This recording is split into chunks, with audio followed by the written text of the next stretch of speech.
I am Tim, welcome to Watchbox, and thanks for logging on. We are starting your weekend off right.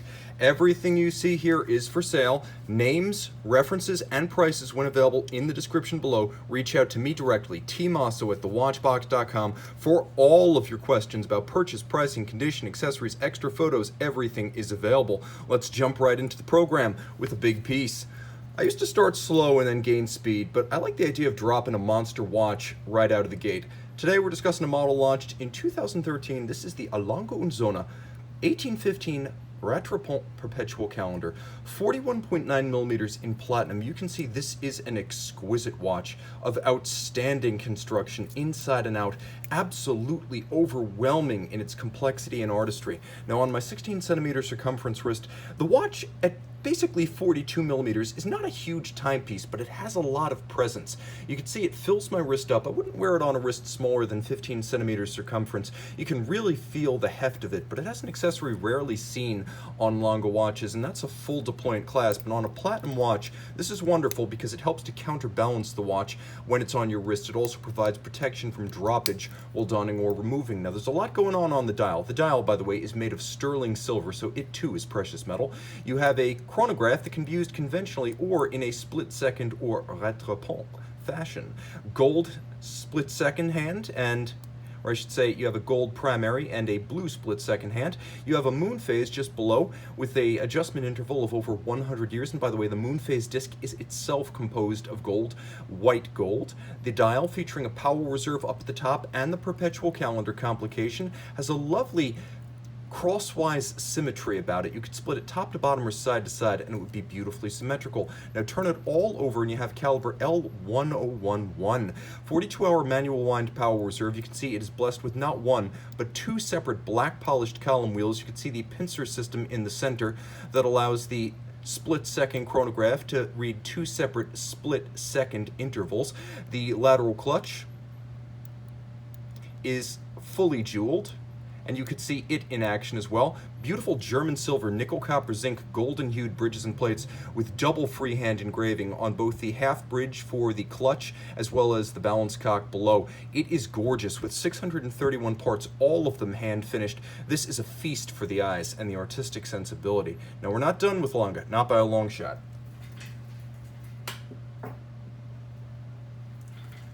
Today I wanted to compare and contrast. Compare the common elements of quality and style, but also contrast the different strengths of the manufacturer from Saxony. 40 millimeters right here in platinum. You can see the 1815 F.A. Lange 200th anniversary edition. This watch, 40 millimeters in platinum with a blackened sterling silver dial, is a 200th anniversary birthday present to founder F.A. Lange, who was essentially the founder of all Glashutte watchmaking in the modern day, and the companies he founded are as disparate as Glashutte Original and Lange Söhne. The timepiece, of course, is a tribute to the founder with the Arabic numerals that denote the 1815 collection. Turn it all over, you have hand-finished caliber L0511. 55-hour manual wind power reserve, and this one's a little bit more true to Glashütte history, as the watch includes a three-quarter style bridge, evocative of the pocket watch era. You still have that freehand engraving on the half bridge for the balance, along with black polish of the case clamp screws, the swan's neck regulator, and the cover to the escape wheel. The three-quarter style bridge evokes a pocket watch, so too does that German silver material with the copper in the nickel copper zinc alloy, giving it that golden hue. You can also appreciate there's engine turning on the base plate. There is actually a mirrored chamfer or bevel on the edge of all the bridges, spare though they may be, with Glashütte stripes. You can see fired blue screws holding the chaton that bear the train jewels. Now this is another nod to the pocket watch era, when it was difficult to press jewels directly into bridges and plates because of manufacturing tolerances. The golden chaton would be created and then fixed in place by screws, and that's how it's done here for aesthetic reasons. You do get a stop seconds function, so you can set this watch precisely. A glorious 40 millimeters and under 9 millimeters thick. It is a thin watch. You can see a dress watch par excellence. It sits easily on my wrist. I can recommend it for a wrist as small as 13.5 centimeters circumference. A real good looking piece. Sometimes less is more.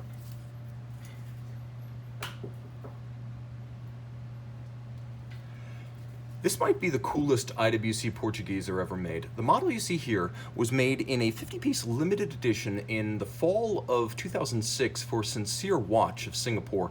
Now the timepiece, of course, is unusual, being the Portuguese Regulator. This is the reference 544405, and the basic Regulator was only made for 3 years, so it's a rare watch in all of its forms.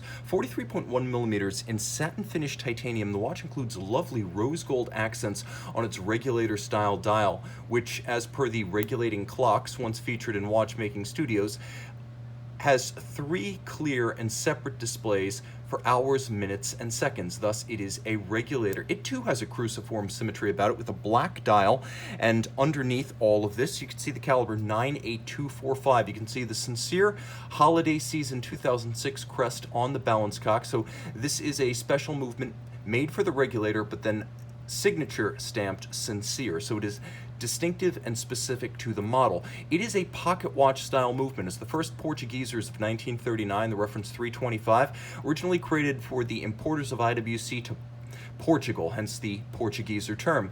Now, the original idea was a wristwatch as accurate as a pocket watch, and in order to do that, a pocket watch movement at the time had to be provided. So, a pocket watch powered wristwatch as it began, and still today. You can see 3/4 style bridged golden chaton as featured on the Lange. We have stripes, Côte de Genève, because we're in Switzerland, even though this is a Schaffhausen German-speaking product. You can see the balance. It's enormous. We'll get close here so you can see some of the details, including that Sincere script, but the balance itself is almost a third the diameter of the movement. It bounces away at 18,000 vibrations per hour, a good old school pocket watch cadence. You can see the enormous hacking lever that stops the balance adjacent, and then an overcoil hairspring, old school, for concentric beating in any position, and the movement, which pivots on 22 joules, is adjusted to a chronometer style 5 positions. It is a glorious looking movement with the extended Jones arrow index, the oversized micrometric regulator invented by F.A. Jones, the American founder of International Watch Company. Now, of course, I could show you that hacking system in action because the hacking lever is so big you can actually see it moving. A wonderful piece of horological theater. I'm happy to say that this Portugueser is the one to buy. If you want one that's not generic, that doesn't look like the others, that wears feather light on the wrist, and actually splits the difference between a dress watch and a sports watch in titanium with black dial, this watch certainly does that. You can see the famed Portugueser integrated and tightly tucked lugs mean it wears well on a smaller wrist. Comfortable, handsome, and rare. It's also a special piece associated with one of the greatest names in watch retail globally. This is the IWC Portuguese Regulator Sincere Limited Edition.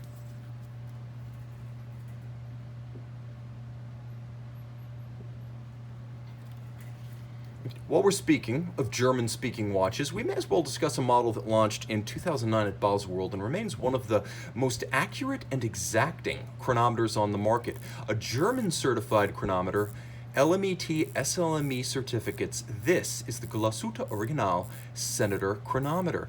42 millimeters in pink gold, the timepiece features a lovely granular varnished dial made at the Pforzheim dial manufacturer of Glashutte Original. Now you can see the timepiece has a conventional array of power reserve, 44 hours up at 12 o'clock. There's a day-night indicator, that little blue dot at the base of the power reserve. You have a large small seconds display, if that makes sense. And then you have these lovely assegai and pear-shaped hands at center for the minutes and the hours. But when you hack this movement, not only does it zero reset the seconds, but this is a chronometer. It's designed to be set precisely in all respects.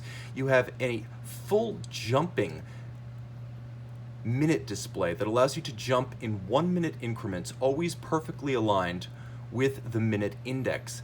So you have both the jumping minute system and the zero reset seconds. All of that with a case that's gloriously shaped and actually quite well suited to a small wrist, a remarkably substantial full deploying clasp. Throw it on the wrist. It's relatively flat and flush. It's not a huge watch. Despite being a 42 millimeter dress watch, you never feel like this thing is the size of the Portuguese or any Portugueser really. It's nicely curved about the lugs so it drapes around the wrist, and it has a nice flat profile when viewed in relief against the wrist. Now getting a little bit closer to the case back, you can see one of the reasons you buy this watch is the caliber 58.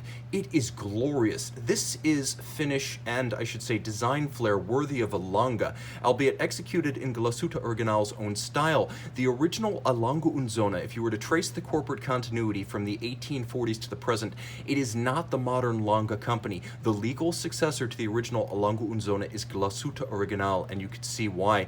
It has everything from a planetary gear system that allows you to wind the watch while maintaining force to the balance, to a freehand engraved half bridge. You can see that there are 3/4 style bridge structures, jewels in chiton, Glashutte stripes, and if you look carefully, there is a double spiral graining, also known as double solar, on the ratchet wheel, which is a feature I happen to love. This watch is a pleasure to set, and I can't say that's a distinctive trait of many watches. This timepiece is simply brilliant in its function as well as its aesthetics. There is nothing to complain about. If you're into rose gold and dress watches, look no farther. This watch has brains and brawn in equal measure.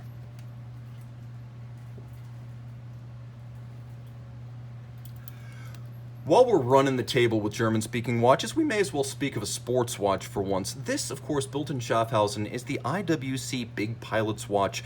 This is the edition Le Petit Prince. It is the 5009-016, which means this is a model made from 2016 to 2018 that celebrates the life of Antoine de Saint-Exupéry and his most recognizable literary creation, the Petit Prince, who you'll see in a moment. The blue dial means it is the Petit Prince edition. Stainless steel case, 46.2 millimeters, about 57 millimeters lug to lug. So you're going to want to like the oversized style, or you're going to want a watch to match your tree trunk wrist. Now, of course, the watch was designed to look oversized. When revived in 2002, the Big Pilot's watch emulated the wartime BR, which was a 55 millimeter watch designed to be worn over flight suits. So the look here is deliberately huge. It doesn't have to, quote, fit visually, it just has to fit physically, and it'll sit and fit in that regard on a 15 centimeter circumference wrist. The strap is remarkably substantial. As you can see, it's riveted at its end, and it is thick in profile, the sheer cut showing you a strap that is almost a 1/4 inch thick, and it's calfskin on the underside, it's alligator on the top, which is unexpected on a pilot's watch. You generally expect the cheaper calfskin. No half measures here. A full deploying clasp, media blasted internally, polished steel externally, and if we roll around to the case back, you can see the Prince himself. Now you'll note it's a solid case back. A few reasons for this. This watch is both anti-magnetic thanks to an inner cage and highly water resistant. 6-bar with a screw down crown makes this a swimmable watch provided you put it on a water resistant strap. It has one more refinement, blowout protection, so if you're in a cockpit environment that explosively decompresses, the crystal and the seals will not be ejected. Hey, luxury is getting more than you need and more than you expect.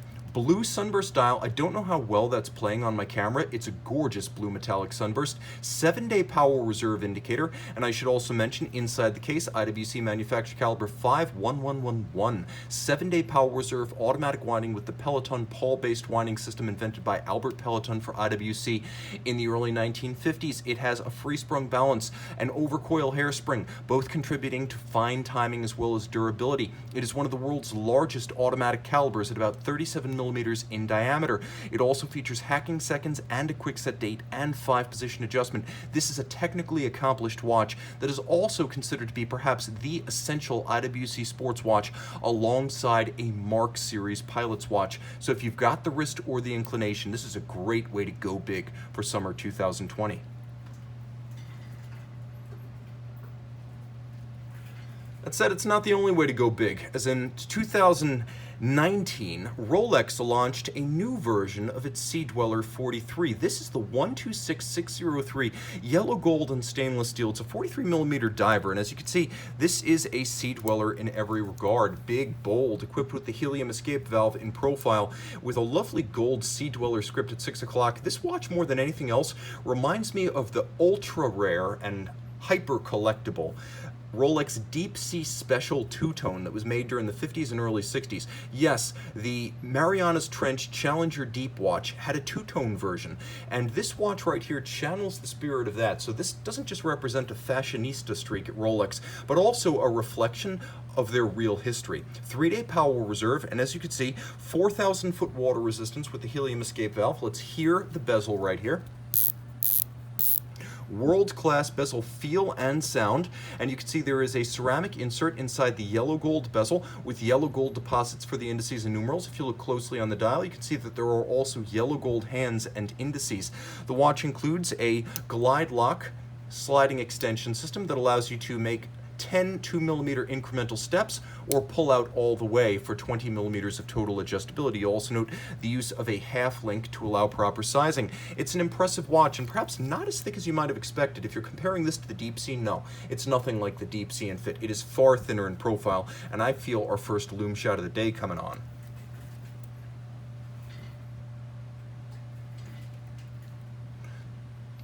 So there you are.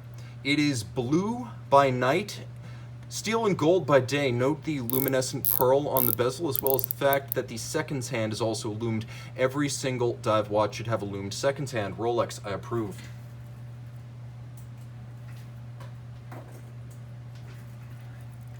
If you want to stick with the two-tone theme and the folks from Geneva, the Crown brand offers you this alternative. This is the Rolex GMT-Master II two-tone. This is the 116713, and as you can see, it's a lovely look that in many regards channels the same spirit as the Sea-Dweller, but in a more wearable 40mm size. You still get the generation signature green GMT hand and GMT script, yellow gold indices and hands, 100 meters water resistant, 48-hour power reserve, 2 time zones, 1 in 12-hour format, 1 in 24-hour format, and a calculator bezel that allows you to temporarily read a 3rd time zone. If you set that GMT to Greenwich Mean Time as intended, you use the local port or airport destination GMT offset and the bezel to find the local time. So you can see 3 time zones on this watch. It is a very swimmable watch. It even includes a Rolex trip-lock crown, which is unexpected on one of the 100-meter models. That's typically reserved for the Sea-Dwellers and the Submariners. You can also see that there's a 5mm Easy Link quick adjustment. That's the equivalent of adding or removing one sizable link. And the watch is nice and svelte at around 12mm thick. It'll easily slide underneath a dress cuff. Some folks prefer this type of pilot's watch over the Big Pilot. Big Pilot, medium Pilot, it makes no difference. Quality is assured. These are all top-of-the-line brands. But if we were to up the ante a little bit, true haute de gamme is not the realm of Rolex, Breitling, and Omega, but Vacheron, Patek Philippe, Audemars Piguet, and heck, let's throw Lange in there.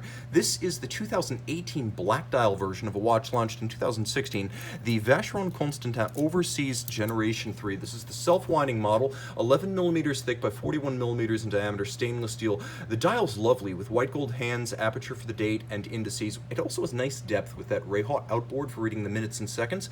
The case, the bracelet, all hand finished. This is truly the first overseas that stands toe-to-toe in features and finish with the Royal Oaks and the Nautilus. It stands above the Aquanaut in my opinion. Now if you take a quick look, there's a lot to love about this bracelet, which features a quick release system, and it comes with 2 straps, one black leather, one black rubber. It is exacting in its finish and its engineering. You can see these small polished bevels, even in between links, showing the attention to detail in the transitional bevel that runs perfectly aligned along the side.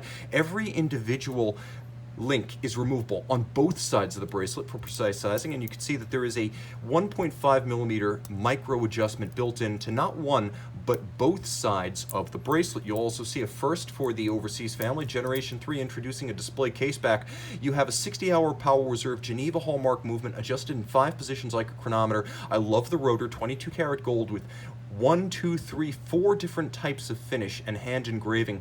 All of this 150 meters water resistant and 25,000 ampere per meter anti-magnetic, which means if you consider that an anti-magnetic watch is defined as 4,800 ampere per meter resistant, this watch goes far above and beyond, somewhere between a standard anti-magnetic and a Milgauss, and that is downright impressive. Hand finished inside and out, and probably the version of the self-winding to buy if you don't go for my personal favorite, the brown dial.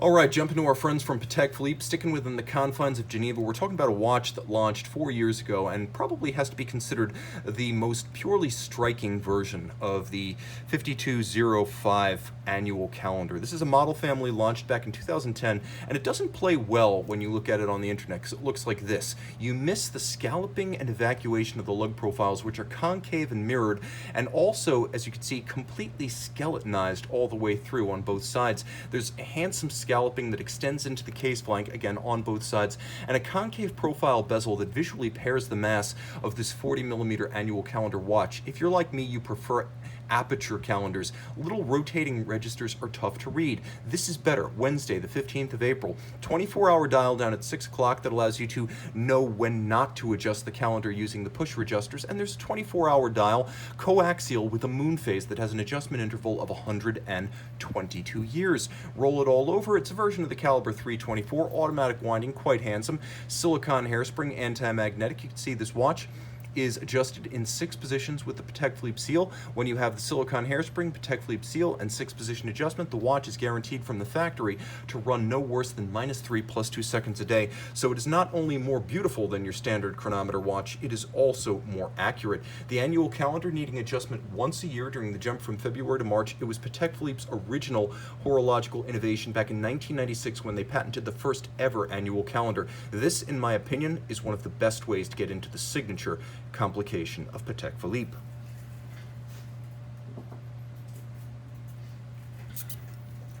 Now, the old 5000 and 6000 families were my favorite Calatravas, and this model, launched in 2017, is the 39mm white gold 6006G, taking the Roadster-inspired dial of this watch, literally drawn from the imagery of 1950s Porsche, Mercedes-Benz, Aston Martin, and Jaguar road cars, transposed onto a dial that includes a radial pointer date and a subsidiary adjacent small seconds. I love the pointer date. I love the strength of this simple 39mm case with sheer sides and almost a squared-off lug profile.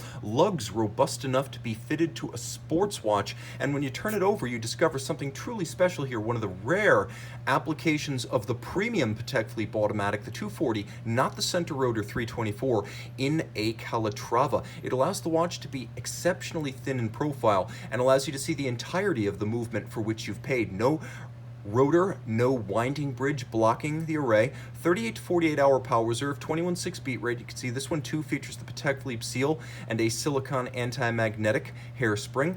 It's a beautiful 22 karat micro rotor that has its own Côte de Genève across its top and an engraved Calatrava cross, the symbol of the manufacturer. You can see it again on the full deploying clasp.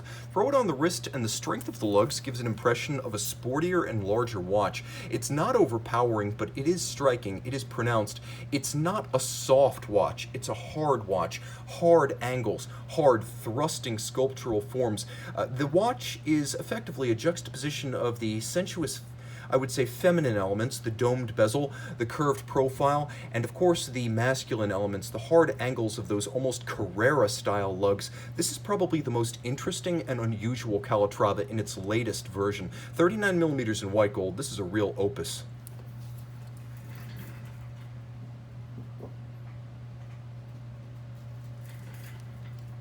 That said, this is the dress watch opus of Vacheron. Reintroduced for 2008, the Vacheron Constantin American 1921 draws on 2 watches built for the American market, one made in 1919 and the other model made in 1921. The latter lends its name to this model, but in terms of case design and dial, this watch draws from both 40mm by 40mm and a true cushion case. It wears like a square on your wrist with strong cabochon-topped lug profiles, so they're spare but they're significant. On the wrist, the watch is pancake flat, sliding easily underneath the cuff. The dial is glorious with those lovely Art Nouveau-inspired, florid, lacquered, and transferred Arabic numerals vertically arrayed with the railroad track outboard, the small seconds, turn it all over, and inside you have caliber 14, or I should say 4400.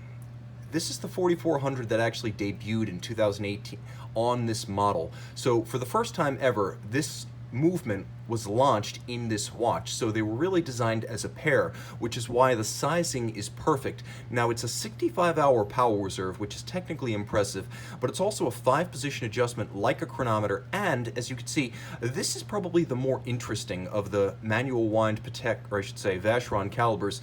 It's certainly more interesting than Patek's manual wind 215. You can see there's a lovely interior angle at the center, which is something you won't find on the 2450 automatics. In general, I find the center wheel architecture here, the relatively flat, thin profile, as well as the handsome and broad beveling on the sides of the bridges. This just makes for one of the most attractive manual wind movements in the business. Vacheron hit a home run with this watch. The timepiece is gorgeous, spare, iconic, and if you're going to buy just one Vacheron for your collection to represent Vacheron as a company, this has a longer and I would say more time-honored history even than the Overseas. This is the way to go if you're going to own just one. If you're the Monuments man with your Nautilus and your Royal Oak, your Vacheron has to be this.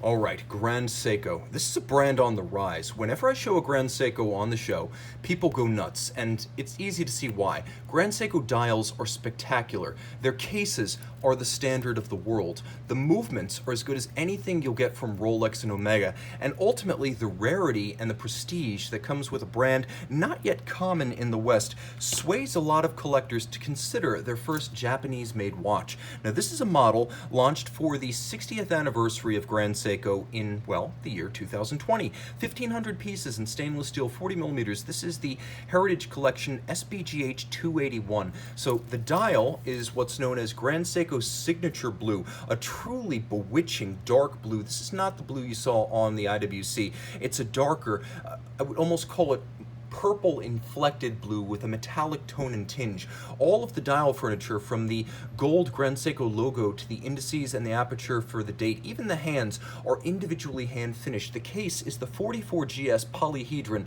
that can be considered Grand Seiko's most distinctive and enduring case form. Black polish executed by spinning tin plate, that is the famed Zaratsu mirror finishing of which you've heard.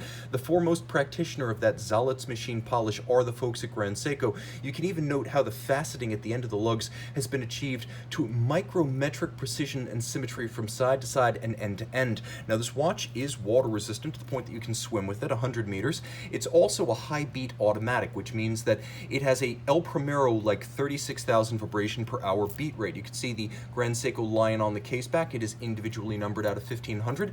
The watch, despite the 36,000 vibration per hour beat rate, does have a superlative 55-hour power reserve, and it's adjusted in 6 positions, not the chronometer standard of 5. So everything about this watch surpassing the bare minimums for its class. If you have to consider something along the lines of a Rolex, Omega, a Breitling, you need to consider a Grand Seiko as an alternative. Less common, more artfully finished, and ultimately more unique. This is probably one of the most affordable ways you can get into a watch that's hand finished inside and out. 40 millimeters too, making it a perfect size.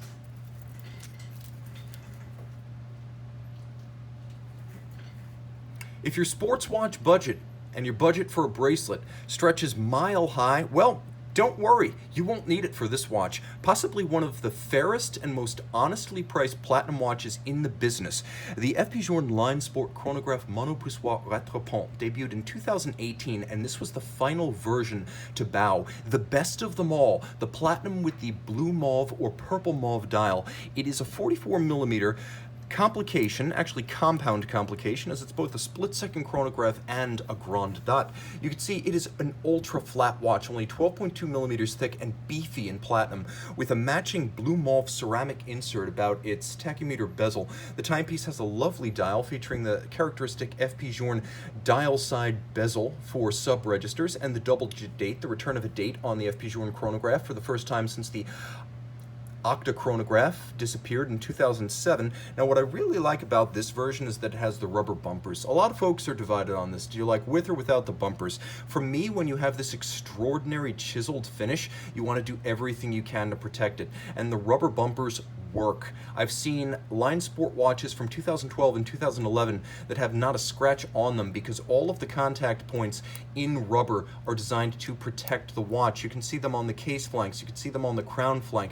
Wind this watch up and it has an impressive 80-hour power reserve. Though it looks like a twin register chronograph, it is in fact, or I should say a twin pusher chronograph, it is in fact a split second, and I'll show you how this works. Once you've wound the watch significantly, to start the movement, you activate the split second, and the pusher that appears to be your reset trigger down at 4 o'clock is actually your Rattrapante trigger. It is your split second chronograph actuator, all of which means this is a rare version of a Rattrapante mechanism in mono pusher form. Now when you turn it over, things get even better. This movement was worth the wait.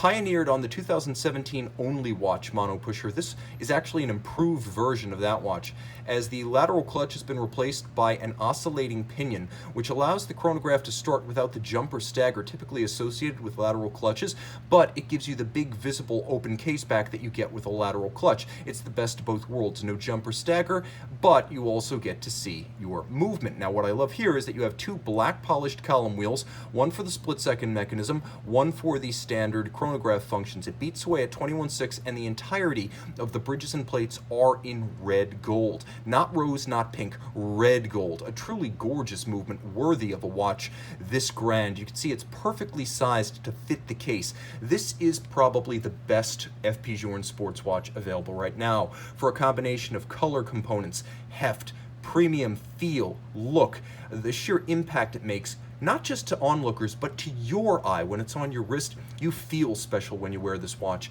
And again, if you ask me which do I prefer, rubber bumpers, please. I like to preserve my watches in action.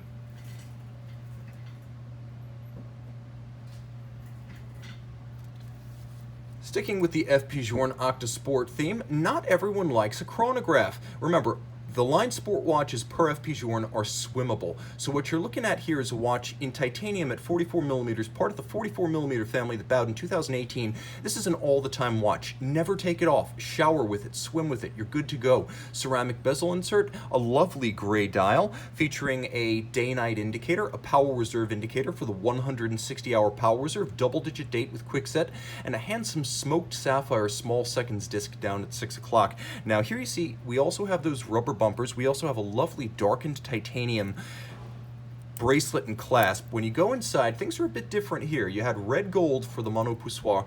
You can see here that the caliber 1300 has been reimagined in aluminum, allowing this extraordinary 160-hour automatic to contribute to the overall impression of toy-like lightness that you receive when you're wearing this watch.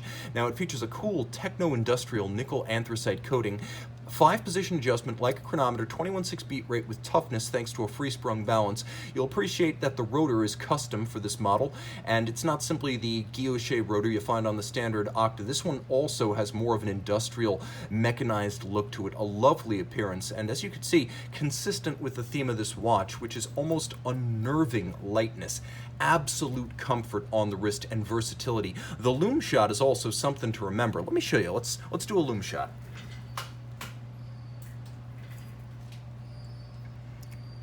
Now, as you can see, assuming my camera will autofocus, the luminescent numerals on the dial are actually three-dimensional solid blocks of luminova. So when you examine it at close range in the dark, you'll actually find that they stand slightly proud of the dial, which is a very cool three-dimensional effect.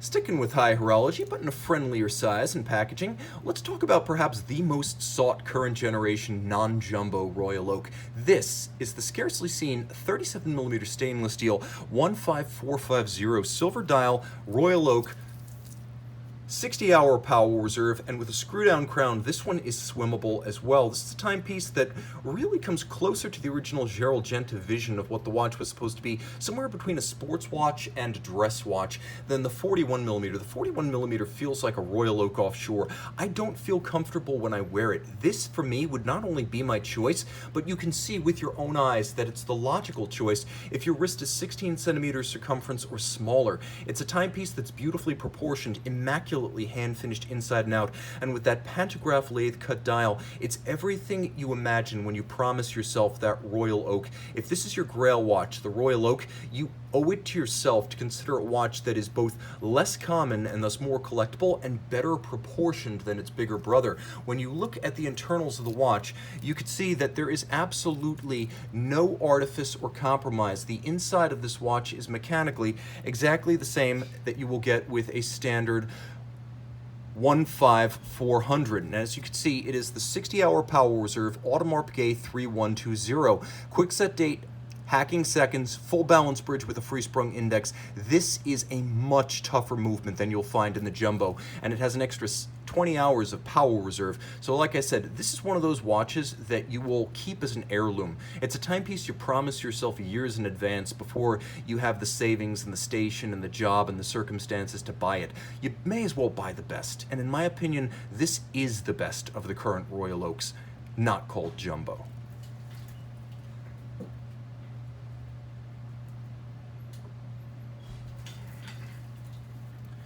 Jumping back to our friends from Glashutte, I think it's important to note that not every dress watch is simple. We've seen complications before, but Glashutte Original and the remarkable PanoMatic Chrono do things differently. As you can see, this watch features an extravagant, almost swingin' 60s inspired sunray explosion from the central register of the chronograph. There's also a superimposed halo that acts as your chronograph seconds register in matching red gold. Surprisingly, the watch is loomed and you can read it at night, and there is a pusher adjuster for the oversized date, which is a complication and a wonderful selling point in its own right, a piece of horological theater to impress your friends. Now, the watch is a little bit different since it is a flyback chronograph that starts and stops using the trigger up at 2 o'clock. I mentioned these guys do things differently. The flyback capability, courtesy of caliber 95, automatic winding, 42-hour power reserve. It is a beautiful movement, and as you can see, featuring both black polished and blued screws, Glashütte stripes, column wheel actuation, and, I'm happy to say, the flyback capability is standard in a 39mm pink gold case. This is really a very fine and pale pink gold. So if you like the look of yellow gold, but it's just a little too harsh or antiquated, you think maybe it's an archaic tone, this is 1 degree removed from yellow gold. It's a handsome watch, it's a comfortable watch, and as you can see, it's not a huge watch. I feel that colored gold is best situated in a traditionally sized carapace, and that's what we have right here. A watch that's always in good taste, that speaks loudly but with good manners. It makes a statement that you're a connoisseur, that you are a traditionalist, that you're willing to go outside the mainstream of watch brands. In Swatch Group, I've always wondered if they understand they actually own Glashutte Original. I never see any promotion, I never see any investment in spreading awareness, and this brand is something like a best-kept secret, low in volume and operating more like an independent, and a good independent. It also has the financial security and distribution networks, as well as the service capacity after sales that come with being part of a big group. And once again, I just can't say enough good things about how gorgeous that caliber 95 is. There is no compromise here. You can see from the fully jeweled lateral clutch to the black polished column wheel, black polished swan's neck regulator, and the freehand engraved half bridge for the balance. This is a truly impressive composition, both technically and artisanally. This is as good as anything you'll find from the folks over at Lange, albeit with a very distinctively geodial and functional methodology.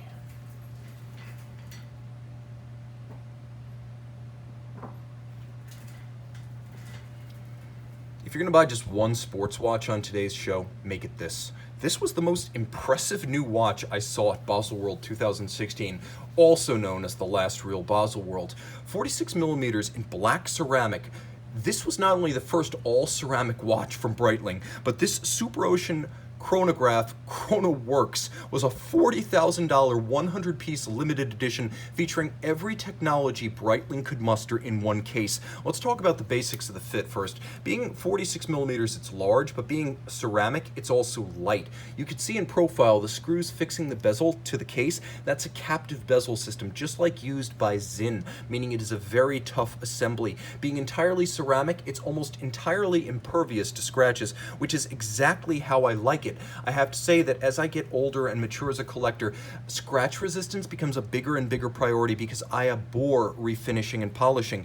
Internally, by the way, you're getting a full ceramic clasp, so even that won't disfigure. There's a push-button slider for fine adjustment, but all of that takes a back seat to a movement that exists only in 100 copies and boasts every technology Breitling had to offer. This is the caliber B01, but with the power reserve increased from 70 hours to 100. You can see number 71 of a 100-piece limited edition vertical clutch and column wheel. You can see the vertical clutch and column wheel in action. You can't quite see the vertical clutch, but you can see the column wheel. Take my advice. Everything is beautifully made, whether visible or not. COSC chronometer. This watch is, of course, highly water resistant, but what you might not realize at first glance is that the bridges and the plates are made of ceramic entirely, to the point that 11 jewels were eliminated from the train. The silicon wheels, another innovation, pivot directly in their recesses within the bridges and plates, obviating the need for lubrication of those components. You have a bimaterial, and I'm going to show you this by hacking the movement, but you have a bimaterial balance only ever featured in this watch. It is a free-sprung architecture, and you can see that it features two separate materials in the same balance structure, making it a balance with a very small coefficient of thermal expansion. Hot and cold do not affect it. It is also super strong because of 5-position adjustment, accurate, chronometer certified, but the free-sprung architecture allowing it to take a hit without changing the timing of the watch. Now you also have a full silicon unlubricated escapement for better performance in between services, and the timepiece, almost entirely anti-magnetic, is simply loaded with innovations. There is also a sprung tooth profile in the chronograph drivetrain, whereby the silicon teeth meshing actually have an elasticity to them that eliminates any residual jump or stagger from the chronograph actuation. If you want Patek Philippe advanced research levels of technology in a sports watch you can wear anywhere, with a big brand backing it for service forever, scratch resistance, water resistance, everything about this watch, including the ergonomics for its size, is incredible. This is better than any Richard Mille priced under $500,000. More innovative and rare for a Breitling. This one's all about the movement. And so is this. We reach the end. Originally in 2013, Romain Gauthier stunned with his Fusée Power Reserve 43mm Logical 1, and for 2016 he debuted the Logical 1 in its most desirable form, 43mm in blackened titanium. You can see the contrasting finish, the media blasted interior of the recesses of the lug profile, the crown at 2 o'clock that's used for setting the watch, and the pusher system. And yes, it is a pusher system that is used for winding the watch. 46-hour power reserve, which is traced by the power reserve indicator on the caseback. This one of 5 limited edition includes a system unlike any other in the business. You can see there's a snail cam and a direct drive. And the way this works is that the snail cam gives up the chain, which wraps around the barrel as the power reserve discharges, because the chain always stays in the same plane as the barrel. It doesn't wind up a cone as on a conventional Fusée. It is a superb friction reduction system, as well as a more even maintenance of force to the escapement, which helps this free-sprung proprietary balance. Romain Gauthier makes every part of this watch, but it helps the balance maintain a consistent amplitude for the entirety of the 46-hour power reserve. So you have a watch that features a previously unseen take on the Fusée and chain constant force device, but if you look very carefully and turn up the brightness on your monitor, you can see that every single link of the chain features double ruby rollers. And you may be asking, is that a Grand Faux enamel dial in blue? Why, yes it is. This watch features a blue enamel dial on top of everything else. Romain Gauthier is an engineer, which is why his influence is on the unique proprietary features of this watch. The snail cam Fusée, the remarkable chain with ruby rollers. You could see his signature wheels with interior wheel spokes. You could see the balance he makes himself. You could see on the reverse side that there is no compromise. Even the screws themselves, allowing additional torque when fixed. They feature a proprietary head design. Now you can see there's a power reserve indicator and an open barrel. You'll also appreciate the wheel profile. Romain Gauthier, partially owned by Chanel, supplies engineering and wheels to the Chanel brand. Let's talk about interior angles. Hell, let's see if we can even count them all. Note that the bridge for the Fusée system features a black polished center continuously rounded, and 1, 2, 3, 4, 5, 6, 7, 8, 9, 10, 11, 12, 13, 14, 15, 16, 17 interior angles on the dial side. 18, 19, 20, 21, 22, 23, 24, 25, 26, 27, 28, 29, 30, 31. You get my point. This is above and beyond. Made in the Vallée du Jeu in a fashion that would make Philippe Dufour proud and possibly even envious. This feather light fusée innovation, I'm going to call it that, a next generation constant force device, unprecedented, beautiful, lust-worthy, unrivaled in its quality, and with the brand behind it backed by Chanel money, there's absolutely no danger of future serviceability. This is the best watch I've shown you this month, and I'm not looking forward to surpassing this thing because it's going to be a hard act to follow. Guys, thank you so much. Time out, Tim out, thanks for logging on, and if you like what you see, any of these watches, reach out to me directly, tmosso@thewatchbox.com.